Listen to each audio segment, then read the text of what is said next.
Mi hija de 18 años necesitaba una cirugía de emergencia. Les pedí a mis padres que me avalaran un préstamo para cubrir el coste. Me dijeron que no, diciendo que no querían asumir el riesgo financiero. Luego, solo unos días después, se embarcaron en unas vacaciones de lujo de $14,000 con mi hermana y sus 3 hijos. No les grité ni los confronté. En lugar de eso esperé, y 2 semanas después todo en su mundo empezó a desmoronarse.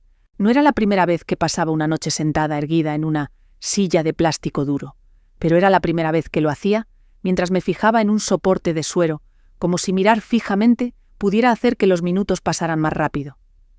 No dejaba de apretar la mandíbula, deseando poder adelantar el tiempo. El accidente de Hila ocurrió un jueves. Llevaba puesto el cinturón de seguridad, sentada en el asiento del pasajero, pero aún así, acabó en la sala de urgencias una columna vertebral fracturada, varios moratones y rasguños, y una serie de frases aterradoras que ningún padre quiere oír sobre su hijo. Me dijeron que estaba estable consciente, pero que algo preocupante había aparecido en sus escáneres. Para el sábado por la mañana nos enfrentábamos a un nuevo término cirugía. Había 2 opciones. La primera, un procedimiento avanzado con una tasa de éxito del 98%, bajo riesgo de daño nervioso y sin complicaciones duraderas. La segunda, cubierta por el seguro, sí, pero significativamente más arriesgada. Aproximadamente un 20% más de probabilidad de daño a largo plazo, posiblemente incluso parálisis. No esperé a que el cirujano terminara de explicar los riesgos. «Iremos con la primera», dije inmediatamente. Él asintió. «Definitivamente, es la mejor opción, pero la ventana es corta. Su inflamación todavía está en el punto óptimo. Mañana nos da la mejor oportunidad». Mañana, es decir, en menos de 24 horas. Pregunté por el coste. Cuando me lo dijo se me revolvió el estómago, pero mantuve la voz firme. Tenía un plan, o eso creía. Salí al pasillo y llamé a mis padres. No esperaba una celebración, ni siquiera calidez, pero sí pensé que darían un paso al frente. Mi padre contestó: «Hola, pequeña, ¿está todo bien?» Hila necesita cirugía. Hay un procedimiento que le da la mejor oportunidad de una recuperación completa, le dije. Pero no está cubierto, es caro y necesito ayuda. Hubo una pausa. «Oh, cariño, ¿estás segura de que no está incluido? Eso no suena bien».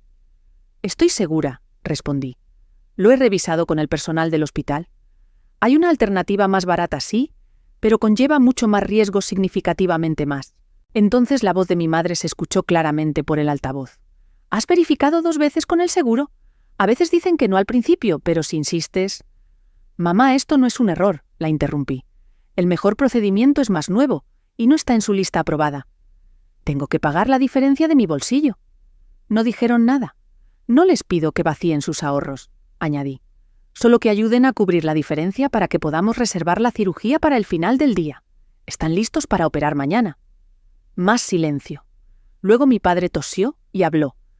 «Es que el momento es realmente desafortunado, ya sabes».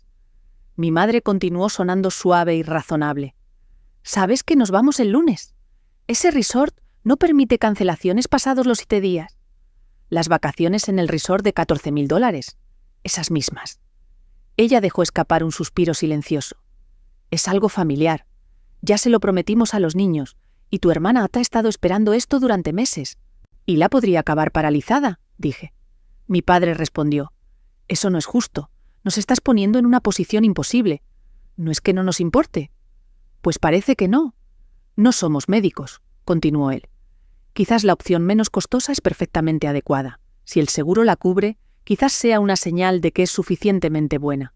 Papá, por favor, no me digas que la columna de mi hija es menos importante que una reserva de hotel.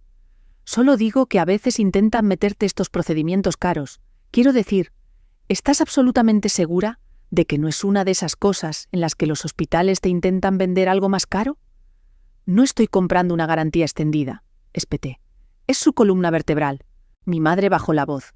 «Estás muy sensible ahora mismo, y lo entiendo, pero quizás deberías tomarte las cosas con más calma antes de tomar grandes decisiones financieras, especialmente con tu situación laboral.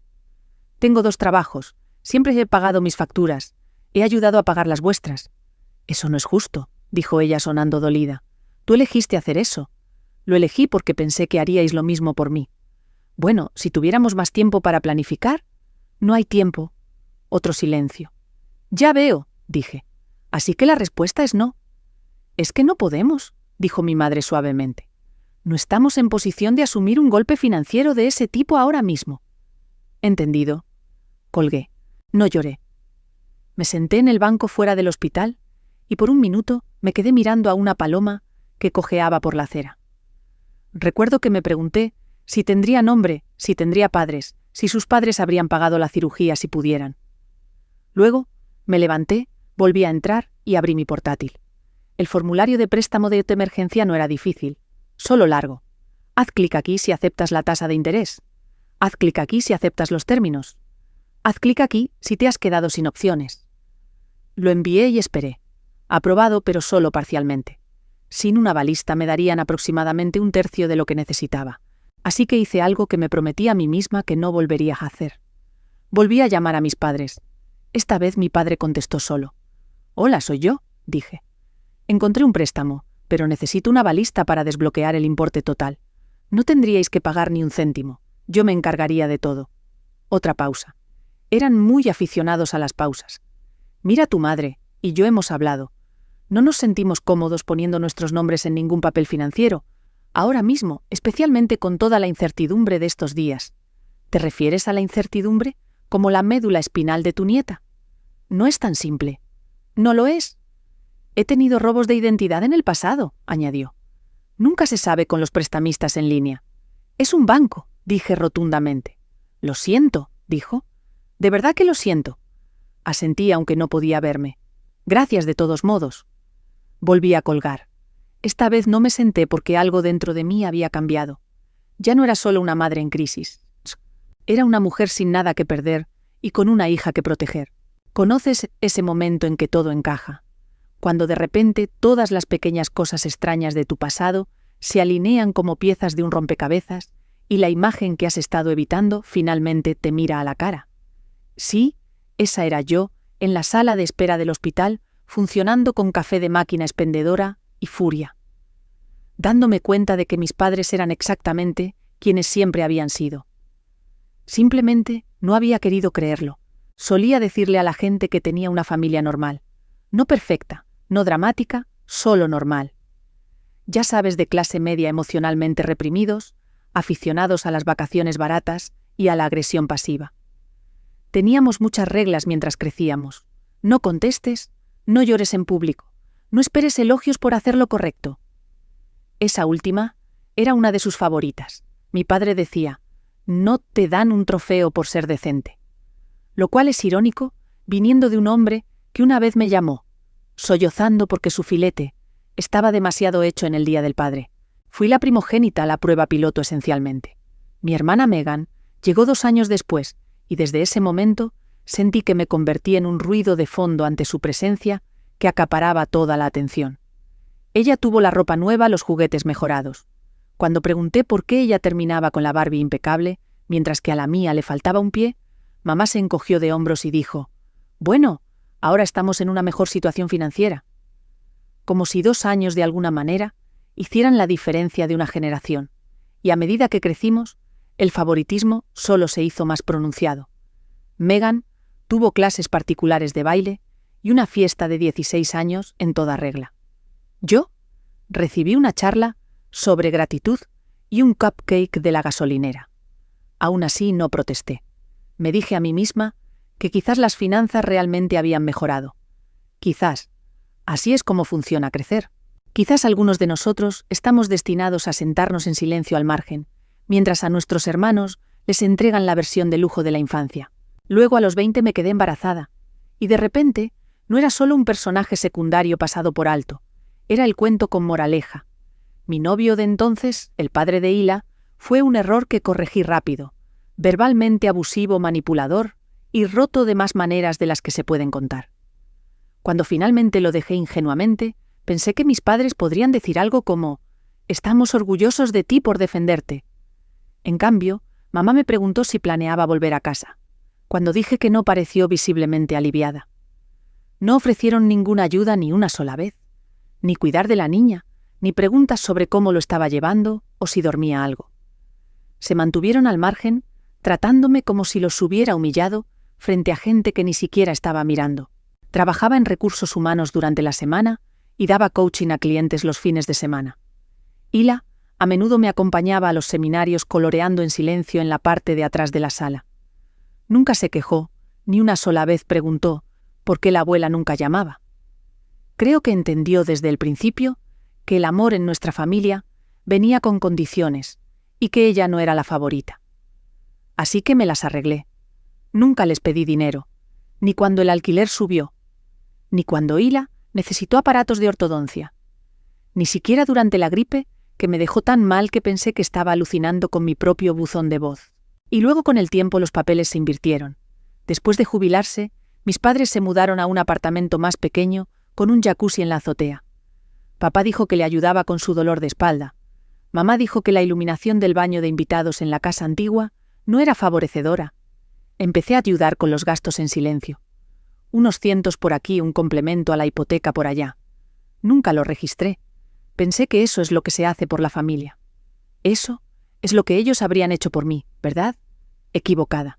Megan nunca contribuyó, ni una sola vez. Pero sus hijos, ellos lo tuvieron todo.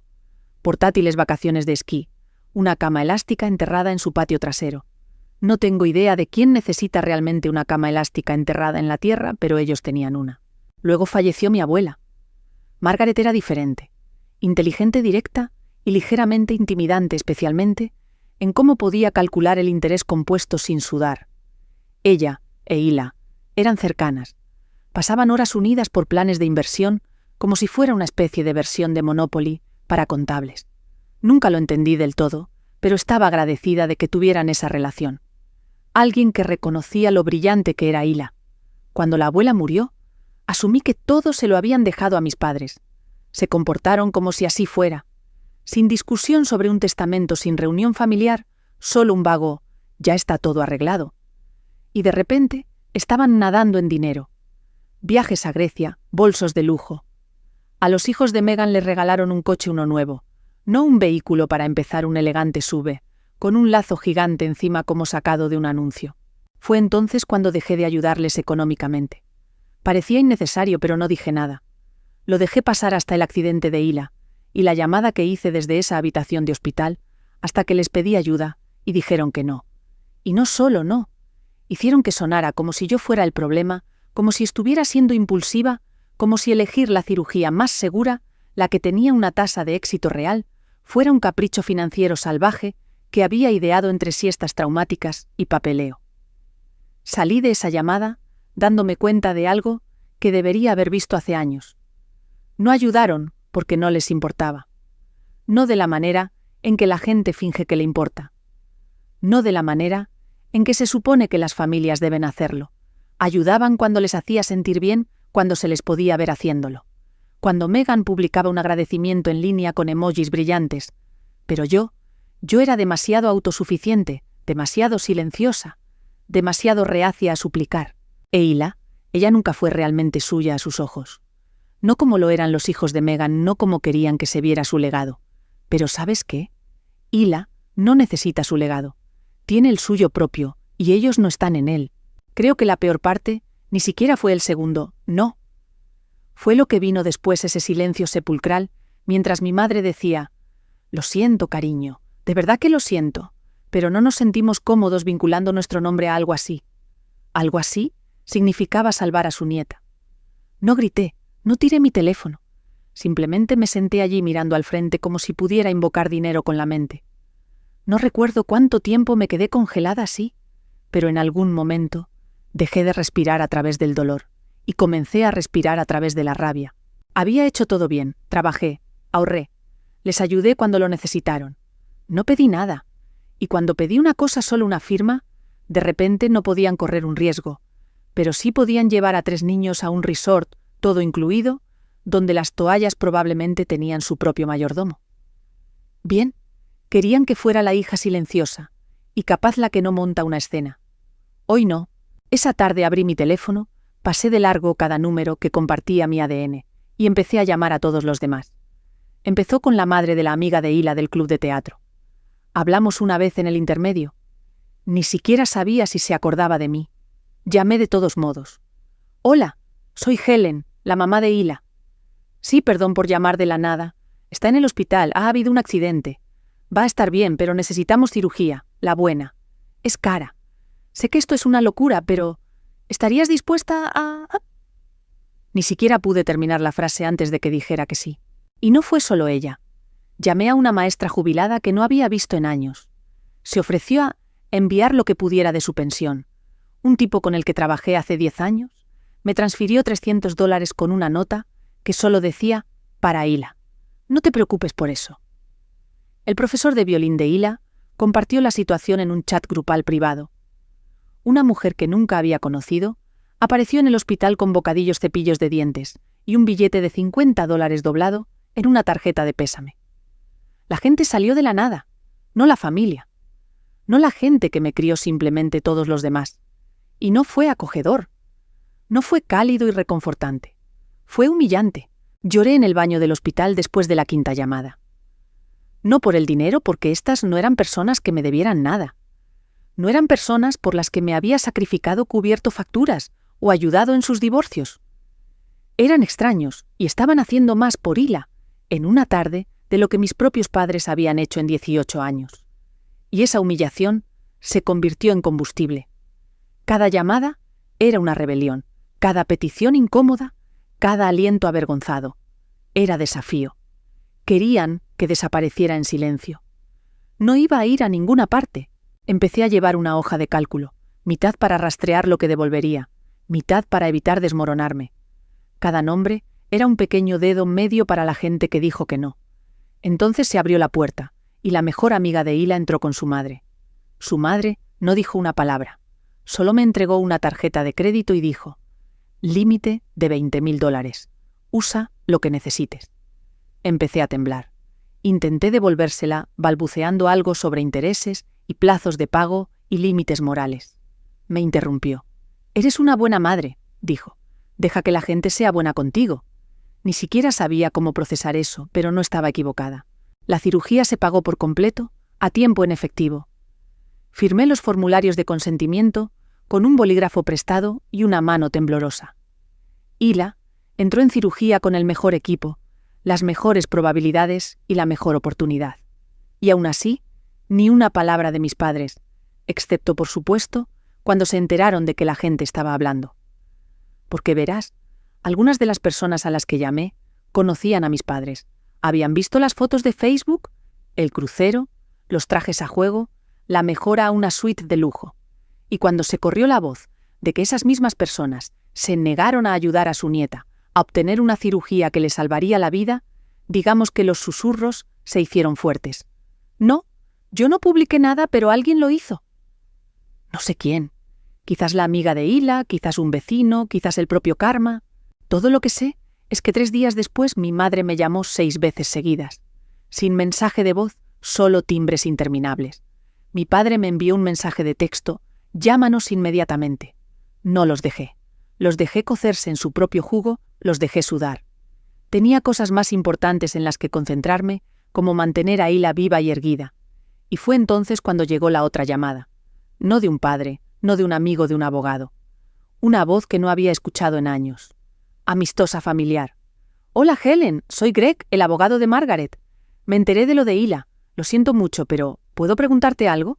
Dije que sí, preparándome. «¿Tu hija alguna vez tuvo acceso a su herencia?» Parpadeé. «¿Qué herencia?» Hubo una larga pausa de su parte. Luego, Fue entonces cuando supe que algo estaba muy, muy mal.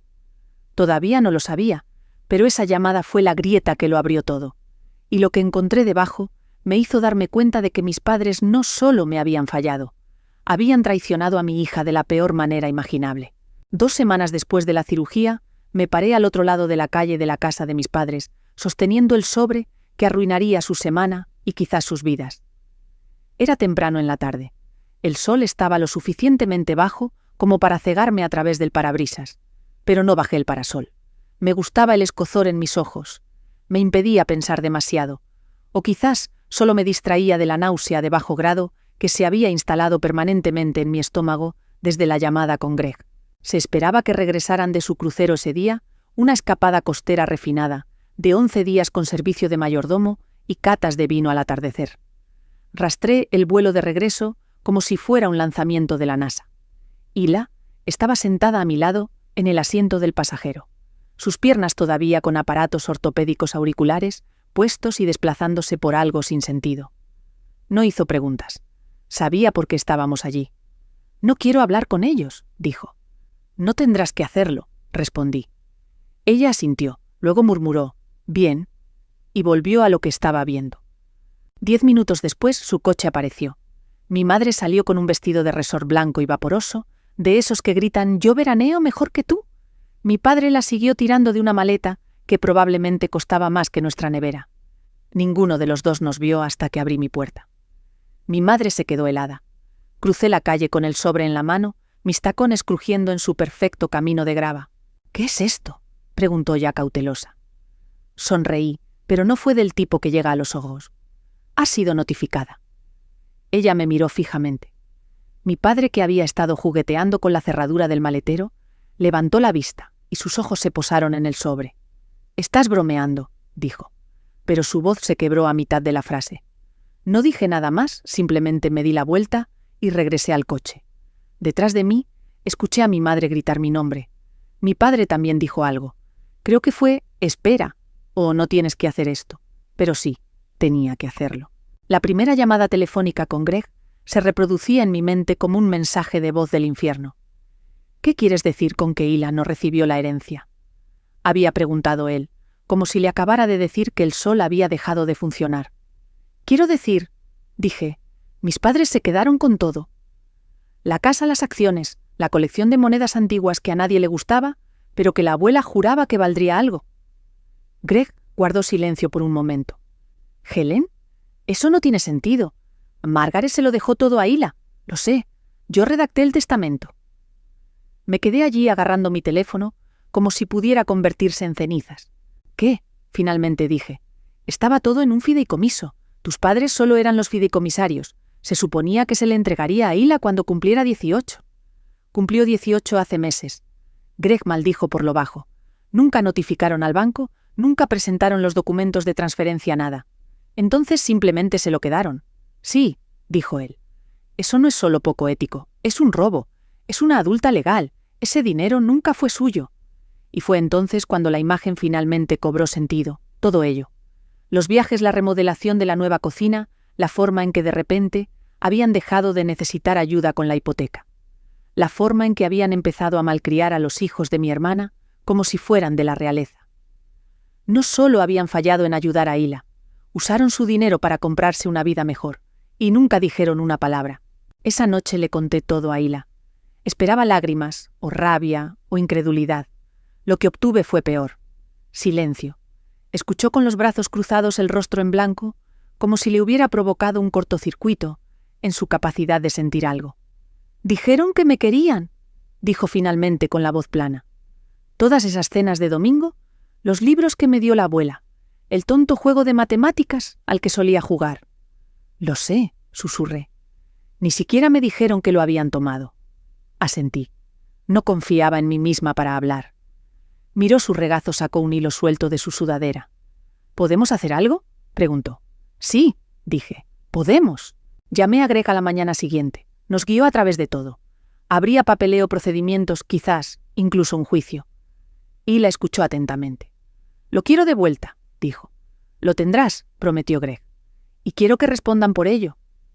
Él me miró luego, la miró a ella. «¿Estás segura? Una vez que esto comience no se detendrá». Hila no dudó. Ellos tomaron decisiones. Yo también lo haré. Los siguientes días fueron un borrón de papeleo, llamadas, firmas y sesiones de estrategia. Greg no era solo un buen abogado. Era un sabueso con un título de abogado y una vendetta. Aparentemente había adorado a mi abuela.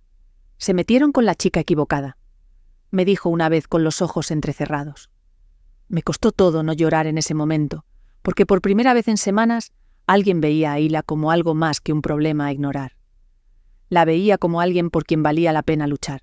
Y yo también, especialmente ahora, porque esto no se trataba solo del dinero, o incluso de la traición. Se trataba de lo que casi sucedió, lo que podría haber sucedido, porque mis padres no se molestaron en decir la verdad, porque valoraban los cruceros de lujo y los derechos de presumir en Instagram por encima de una chica que una vez les hizo tazas del mejor abuelo del mundo en la escuela primaria. Bueno, ahora les toca conocer a la mamá más enfadada del mundo. Y esta vez no estaba pidiendo. Venía por todo lo que debían. Varios meses después de entregarles esa carta, finalmente comenzó el juicio civil. Hila no parpadeó. Nunca la había visto tan tranquila. Sus manos estaban firmes. Su mandíbula estaba apretada. Sus ojos eran lo suficientemente afilados como para cortar el hormigón. Esa sala de audiencias no la intimidaba. Era una línea de meta. Mientras tanto, mis padres aparecieron con un abogado que parecía que le pagaban por sílaba. Sonreía demasiado y usaba frases como legado desproporcionado y capacidad testamentaria cuestionable. Traducción. Argumentaban que el testamento era injusto, que la abuela probablemente estaba confundida y que Hila no tenía por qué ser la única heredera. Buen intento. Greg, nuestro abogado y amigo de toda la vida de la abuela, ni siquiera se inmutó. Tenía registros bancarios, registros de transacciones y el testamento original notariado. Incluso tenía copias fechadas de correos electrónicos que la abuela le había enviado, diciendo que Hila le recordaba a sí misma. Uno de ellos terminaba con: «Es la única que escucha cuando hablo de interés compuesto. Solo eso merece una fortuna». Su abogado cambió de táctica. «Quizás los padres solo estaban reteniendo el dinero temporalmente», argumentó. «Acababa de cumplir 18». Greg ni siquiera levantó la voz. Solo preguntó por qué no habían dicho nada. ¿Por qué ya habían gastado parte de los fondos en cruceros, regalos de coches y fines de semana en spas?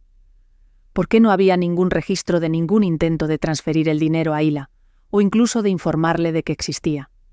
El juez pidió silencio 2 veces. Una, porque mis padres susurraban furiosamente entre ellos, y otra porque Hila se rió silenciosamente por lo bajo. Luego llegó el veredicto. Tenían que devolver hasta el último céntimo, de lo que era legítimamente de Hila. El tribunal dictaminó que habían incumplido su deber fiduciario y malversado los fondos. No tenían ninguna base legal o moral para quedarse con el dinero, excepto que, sorpresa, ya no lo tenían. Habían gastado una parte sustancial, no la mayor parte, pero lo suficiente como para que sus activos actuales no pudieran cubrirlo. El tribunal embargó todo: la casa, el coche, las cuentas de jubilación, la propiedad vacacional, una supuesta colección de arte, de la que mi madre solía presumir, incluso el collar de perlas que una vez dijo que yo nunca sería lo suficientemente elegante para heredar. Terminaron en un alquiler estrecho cerca de una autopista, el tipo de lugar donde no abres las ventanas si quieres dormir toda la noche. La familia extendida cortó el contacto, los amigos desaparecieron. Aún no se habían disculpado. Han arruinado a la familia, según se informa, le dijo mi madre a un vecino que le preguntó por qué estaban vendiendo sus muebles en Facebook Marketplace.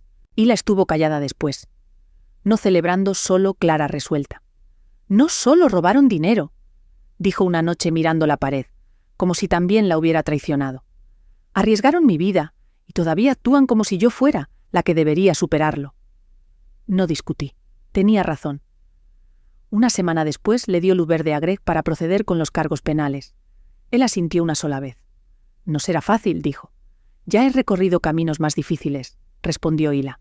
Para mi sorpresa, el caso penal avanzó más rápido de lo que esperaba.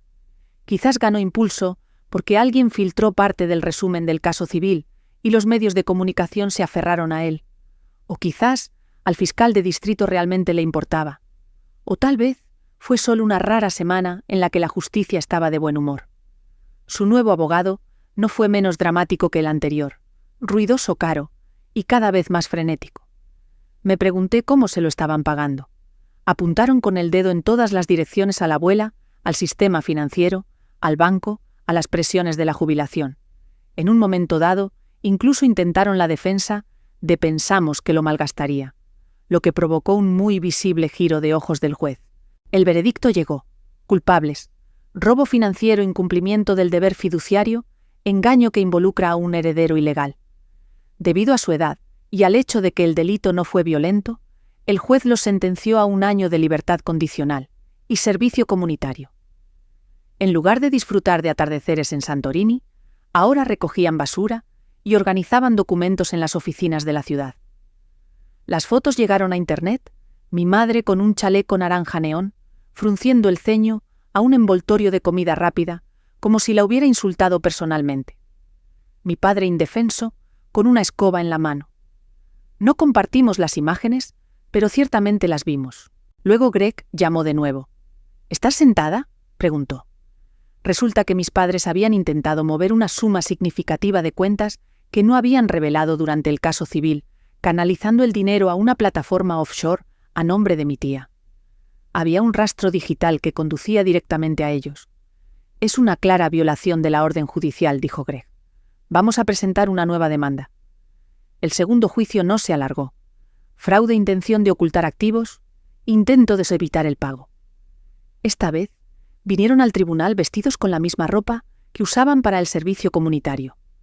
Por una vez, mi madre no dijo nada. Mi padre no miró a nadie. Incluso su abogado mantuvo una expresión plana. El juez los sentenció a 1 año de prisión real. Sin suspensión, sin acuerdo, sin escapatoria. Fueron esposados frente a nosotros y escoltados fuera de la sala del tribunal. Nadie se levantó. Nadie se opuso. Nadie derramó una lágrima. No sentí triunfo. Sentí justicia y algo más suave, alivio. Hila finalmente recibió el resto de su herencia. No era la cantidad total, pero aún así fue suficiente para cambiar su vida. Saldó sus deudas médicas, reservó fondos para la universidad y luego, sin siquiera consultarme, abrió una cuenta de inversión. La llamó el Proyecto Compuesto, un silencioso tributo a la abuela. Le pregunté si planeaba usar el dinero pronto. Sonrió y dijo, no es para ahora, es para algo bueno más adelante. Cuando llegaron los documentos finales, ella misma se encargó de la presentación. Añadió solo una línea escrita a mano en la carpeta. Y algunas personas no merecen perdón, solo consecuencias. No escribí una palabra en respuesta, solo asentí. Demasiado lejos o justo lo necesario. Dime tú. De cualquier manera, suscríbete, toca la campana y mantente atento.